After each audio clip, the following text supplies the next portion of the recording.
Yang mulia para hakim agung di Mahkamah Agung dan bapak-bapak, ibu yang mungkin bekerja beraktivitas di Mahkamah Agung. Terus terang saya semalam bilang ke istri saya tuh bingung bikin ceramah di sini karena saya tuh backgroundnya matematik Pak. Kalau ngajarin matematik lancar, tapi kalau di Mahkamah Agung saya harus melakukannya istilahnya itu rada berat. Tapi karena beliau, saya biasanya Pak Edi gitu, pas di sini disebut jatuhnya di sudah bingung manggilnya apa, karena beliau mengundang saya untuk ceramah di sini. Ya saya berusaha untuk berbagi ya Bapak Ibu. Nah Bapak Ibu, saya itu karena backgroundnya matematik akan menerapkan cara berbeda mencari kebahagiaan itu dengan matematika. Jadi punten kalau yang mungkin masalahnya tidak suka matematika, harap tetap di sini. Jangan kabur. Sebab insya Allah ini bisa dipahami dengan baik. Nah ini Bapak Ibu, punten Bapak Ibu. Apa tujuan hidup manusia? Bapak Ibu, tujuan hidup manusia apa? Kebanyakan sekarang apa? Nyari harta, pengen kaya, mungkin apa lagi? Punya jabatan. Sebenarnya apa? Beribadah ya, dalam ibadah kepada Allah. Nah ini ada yang menarik di surat Az-Zariyat dikatakan wa ma khalaqtul jinna wal insa illa liya'budun. Aku tidak menciptakan jin dan manusia mereka agar beribadah kepadaku. Nah, orangnya baca ini mau beribadah, padahal ada makna yang mendalam itu. Saya sekarang ngomongnya yang beribadah. Beribadah ini kan hubungannya dengan Allah ya. Allah beribadah. Ada yang menarik begini Bapak misalkan di Mahkamah Agung, ketika bekerja di Mahkamah Agung, berarti kan ikut aturan, ikut perintah melaksanakan ini, terus tidak melanggar aturan, tidak melaksanakan yang dilarang. Di tempat lalu masih seperti itu. Artinya apa? Kita bekerja entah di Mahkamah Agung, entah di mana saja pasti ikut perintah dan tidak melaksanakan larangan. Ada penjelasan lain begini, Bapak. Sepakat tidak? Kita semua itu pasti pengen bekerja di tempat yang tempatnya kaya, bahasa uangnya gampang. Sepakat tidak? Sepakat tidak bahwa kita juga ingin punya bosnya baik, pengasih banyak? Sepakat tidak? Kita kan pasti akan bahagia. Nah, Allah sudah kasih jalan. Kalau kita ingin bahagia, punya bosnya itu maha kaya, maha pengasih mahalnya, pasti bahagia ya. Nah berarti kita tetap ibadah kepada Allah. Dalam istilah saya Bapak Ibu, punten ya, ini nyuruh kita dari mulai sekarang jadilah karyawan Allah. Jadi karyawan Allah itu secara batin, secara jiwa, secara fisik menjadi Mahkamah Agung. Jadi kalau sudah begitu apa? Ketika bekerja nih, kalau ini sesuai dengan perintah Allah, laksanakan. Kalau tidak sesuai jangan dilaksanakan. Kalau ini melanggar aturan Allah jangan dilaksanakan. Artinya ini, ketika kita bekerja ini ada penawaran, anggaplah sesuatu kasus misalkan. Kata atasannya ini laksanakan, bereskan. Karena kita jadi kerja di Mahkamah Agung, oke, sesuai dengan aturan. Tapi cek dengan aturan Allah bertentangan atau tidak. Kalau bertentangan jangan dilaksanakan. Ini mungkin ekstrim, tapi inilah kalau kita ingin bahagia dengan cara yang berbeda. Jadi mulai dari sekarang jadilah karyawan Allah. Dua ya Pak, karyawan Allah secara batin. Kalau karyawan secara fisik mah di sini.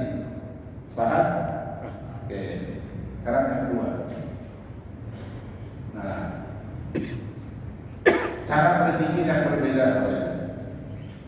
Menurut saya ada dua cara berpikir besar. Pakai otak di kepala sama otak di dada.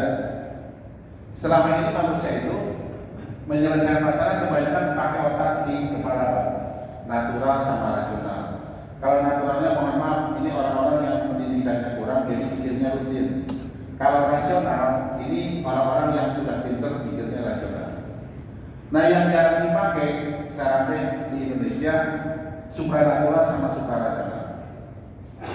Ini sebagai bukti ada dua cara berpikir ini begini Pak, mohon maaf, punten ya. Pas pilpres kemarin ada 2 profesi yang laku Pak. Ahli survei di tiap paslon ada ya, sama kiai Pak. Tiap paslon ada kiai kan. Nah itu mempercayai supranasional kalau kiai. Kalau supranasional dukun Pak, itu cuma dari ekspor saja. Nah, cara jelas membedakan ini, punten nih. Saya panggil punten terus karena orang Bogor. Ini kalau kita berpikir natural, ini podium kalau saya pindahkan keluar butuh waktu berapa menit? 5 menit. 5 menit ya. Podium ini kalau saya pindahkan ke Bogor lah, ke Istana Bogor butuh waktu berapa menit? 2 jam. 2 jam. Nah itu berarti rasional. Kalau yang tadi natural. Sekarang saya mau tanya, kalau podium ini saya minta dipindahkan ke Bogor 1 detik, gimana caranya? Sulap. Ada 2 cara Pak, pakai Jinibrin yang dulu memindahkan Singaraja atau Balagis ya, tinggal dihubungi kalau masih ada kayaknya masih bisa. Sama yang kedua itu pakai yang satu lagi, memindahkan sebelum mata berkedip. Itu kan yang bisa memindahkan Singaraja atau Balagis sebelum mata berkedip itu namanya Asif bin Baratia. Beliau punya ilmu dari Alkitab.